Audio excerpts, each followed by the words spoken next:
좋아하는 우리나라는 쌀리 외에도 서울의 한강이 한복판까지 꽁꽁 얼어붙었습니다. 1970년대에는 이렇게 얼음 낚시를 하기도 하고 스케이트까지 탔었죠. 물론 요즘에도 한강이 얼기는 합니다만은 가장자리만 약간 어는 정도고 그나마 이번 겨울에는 아직 소식이 없습니다. 이게 다 기후변화 때문입니다. 제주도는 어떻습니까? 이미 아열대로 바뀌었습니다. 그 현장을 김민경 기자가 다녀왔습니다. 1년 중 가장 추운 시기.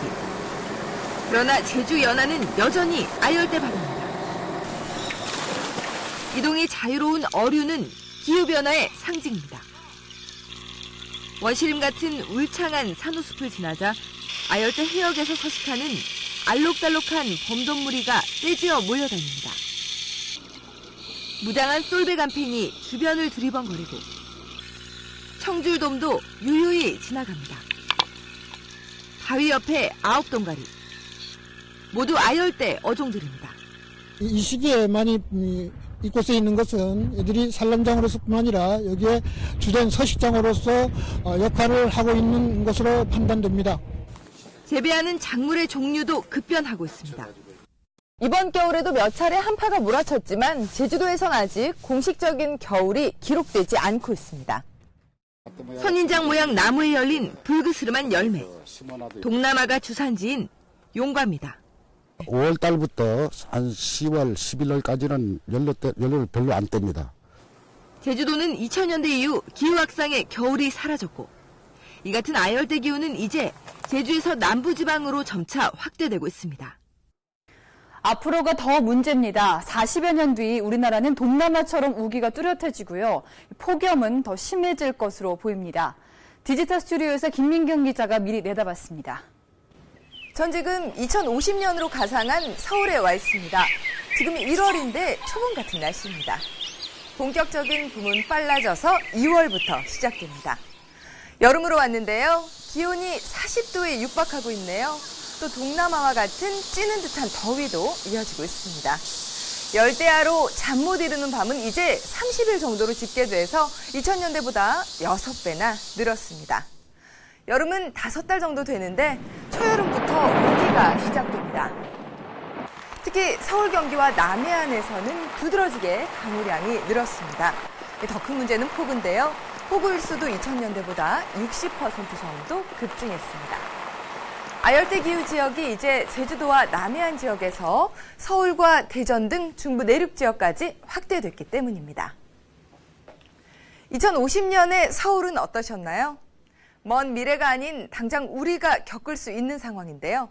이렇게 되면 어떤 문제가 생길지 신방실 기자가 살펴봤습니다. 엄청난 양의 빗물과 토사가 한꺼번에 밀려와 도로와 아파트를 덮치고 수천 톤의 흙더미가 펜션으로 쏟아져 내립니다. 주로 산간에서 발생하던 산사태는 2050년쯤엔 집중호우가 급증하면서 야산에서도 빈발하게 됩니다. 국립환경과학원이 기후변화에 따른 분야별 피해 지역을 예측한 결과입니다. 홍수 피해는 지금은 수도권과 해안에서 많지만 2050년쯤엔 일부 지역을 제외한 전국이 홍수 위험 지역으로 변합니다. 또 2050년쯤 폭염으로 인한 사망자가 서울에서만 연간 600명을 웃돌 정도로 급증합니다. 특히 2020년 이후엔 피해 증가폭이 더욱 커지겠고 피해는 주로 제주도와 남부지방에 집중될 것으로 보입니다. 미래로 갈수록 점차 그 취약성이 커지는 것으로 나타났으며 지역별로도 매우 편차가 크게 나타났습니다. 농업 분야에서 받게 될 부정적 영향은 벼의 경우 29%, 사과는 65% 더 커지고 가축 사육에도 막대한 피해를 입게 됩니다. 해수면 상승 피해에 대해서는 일부 서해안을 제외한 전국의 해안이 매우 취약한 것으로 나타났습니다. 네, 정부도 침수를 방지하는 시설을 확충하겠다고는 밝혔지만 근본적인 원인인 온실가스 자체를 줄이는 법안은 국회에서 잠자고 있습니다. 밑빠진 독에 물 붓기라는 지적이 나옵니다. 함철 기자입니다. 갈수록 심해지는 집중호우. 도로가 모두 물에 잠겨 도심 기능은 온종일 마비됐습니다. 정부는 올해 광화문 등 상습 침수 지역 18곳의 지하에 빗물 저장소 등을 확충하기로 했지만 막대한 예산이 문제입니다. 게시판으로 주는 그 시민단체라든가 각종 전문가들의 의견을 수렴을 해서 추후에 그 시행 여부를 또 산사태를 막기 위해 향후 10년간 사방댐 1000개를 건설하고 해수면 상승에 대비해 13개 항구의 방파제를 보강하거나 신설할 방침입니다. 수십조 원을 들여 모두 인공적인 시설물을 만드는 것으로 근본적인 해법이 아니라는 지적이 나옵니다.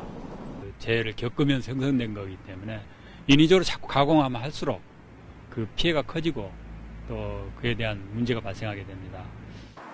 기후변화를 근본적으로 막을 수 있는 온실가스 감축 대책도 문제입니다. 올해부터 기업별 감축 목표제가 시행됐지만 위반해도 과태료는 300만 원에 불과하고 온실가스 배출권 거래제 법안은 아직도 국회에 계류 중입니다. KBS 뉴스 함철입니다.